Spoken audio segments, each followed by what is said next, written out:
everybody, this is the Headmaster with Greenfire Games. Today we're going to be talking about Deck Building, the Deck Building Game by Christopher Bedell. It's put out by Greater Than Games and Dice Hate Me Games. In this game you are building a deck in order to build a deck. To show once and for all who's better, you or your next door neighbor. Let's take a look at what is inside the box. The game comes with 6 rotten planks, 10 pine planks, 8 cedar planks, 6 mahogany planks, 8 normal railings, 8 ornate railings, 4 stairs, and 15 stain tokens. Now that we've seen what's inside the box, let's take a look at how we set the game up. The first thing you're going to do is you're going to deal to each player 2 pine planks and 1 rotten plank, and this will make your deck. Being a deck building game, each player starts with the exact same cards in their deck, which they will, as the game goes on, purchase new cards to go into their deck for use later. Once your starting decks are dealt out, you shuffle the rest of the cards together and split them into 2 piles of 22 cards each, and you take the stain markers and set them off to the side. On your turn, you're going to take a hand from your deck of 3 cards, and you will be able to do 2 actions, pulling from a list of 3 different options. Those options are purchase, build, and stain. The first action that you could choose is purchasing. In order to do that, you first need to determine what the value of your hand is. You do that by looking at the screws in the corner of the card. In this case, we have a total of 5 screws. Now, this number that shows here is the exact same number of screws that's going to be on the back of the card. So with a total of 5, we could either purchase this card that's worth 1, 2, 3, or this card that's worth 1, 2. So my first action, I'm going to spend purchasing this card for 3. So let's just say I use those. And then I have 2 remaining. I'll go ahead and use my second action to purchase these. The cards I purchased go in my discard pile, as well as the cards in my hand. Now I currently don't have any more cards in my deck. Everything is in my discard pile. So what I'm going to do is I'm going to take my discard pile and shuffle it together. You always give your neighbor the opportunity to cut the deck.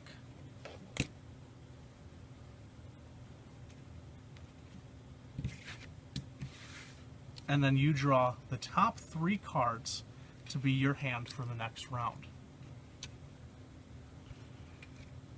Now we're going to go over the next action that you could choose, building. All right, now that we have our new hand, let's take a look at what we have. We've got 2 pine planks and a rotten plank, just like we started with. The second action that you could choose after purchasing is build. When you build, you place a plank either in your playfield or your neighbor's. Anything that is placed down is permanently fixed in that location. They can't be shifted or moved at all. So I'm going to spend 1 action to place a pine plank on my deck, and my second action to place a rotten plank on my neighbor's deck. Now, on my neighbor's turn, he could always spend 1 of his actions to place a card directly over the one that I placed, upgrading it from a rotten plank to a pine plank. I like to think of this as in the middle of the night, you're sneaking over to your neighbor's yard and you're messing with their deck, taking the good wood out of theirs and putting bad ones in, just to screw with them and show them how much you truly, truly hate them. Then we're going to take any of the cards we have left, so in my case it would be this one, and it goes in our discard pile. We're going to draw 3 cards, we only have 2, and then it would be the third one left over because we didn't purchase any new cards that turn. So this will be our hand for the next turn. The last action that you could choose from that we're going to talk about is called staining. When you stain, you take one of the stain markers and you place it on a piece of your deck. The reason that you do this is once a card is stained, it cannot be changed for any reason. So you would no longer be able to place another card, so you can't upgrade it from pine to cedar. You also can't downgrade it from pine to rotten. This is the perfect way to make sure that the deck that you're building stays exactly how you want it. So my first action, I am going to place this stain on the pine plank. If my second action, I'm going to stain the rotten plank on my neighbor's deck to make sure they have to always deal with that one rotten piece. When staining, however, let's just go over these rules a little bit. You could place it on a single piece, or you could place it where 2 pieces meet. You could place it where 4 pieces meet by placing it on the corner here.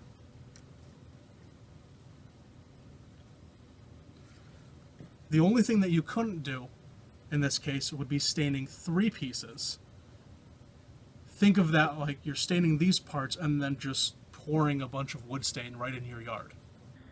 Play continues back and forth, with each player taking their 2 actions, until one of 2 things happens.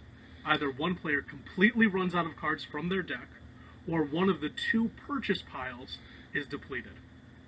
Once one of those things happens, your neighbor has the opportunity to take 1 more turn, and then you score decks.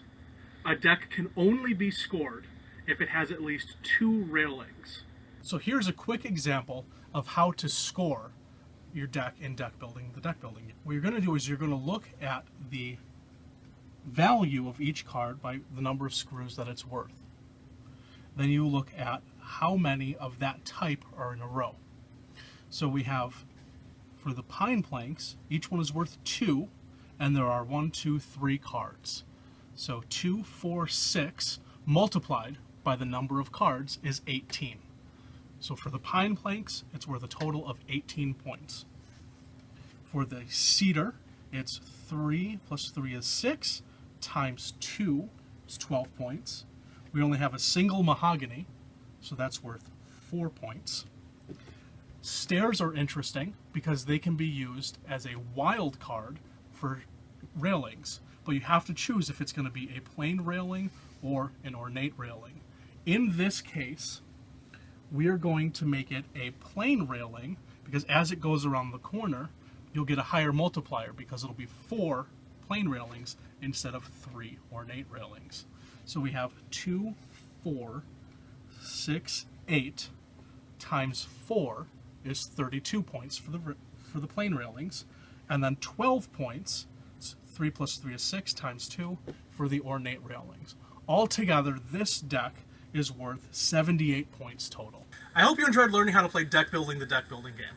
Make sure to watch our gameplay video to see an extended version of gameplay to get a more in-depth feel of what the game is like. And any questions or comments, go ahead and put them right in our comment section below. In the video notes, we have a link to our Patreon page. And don't forget to like and subscribe. This is the Headmaster from Greenfire Games. Thanks for watching.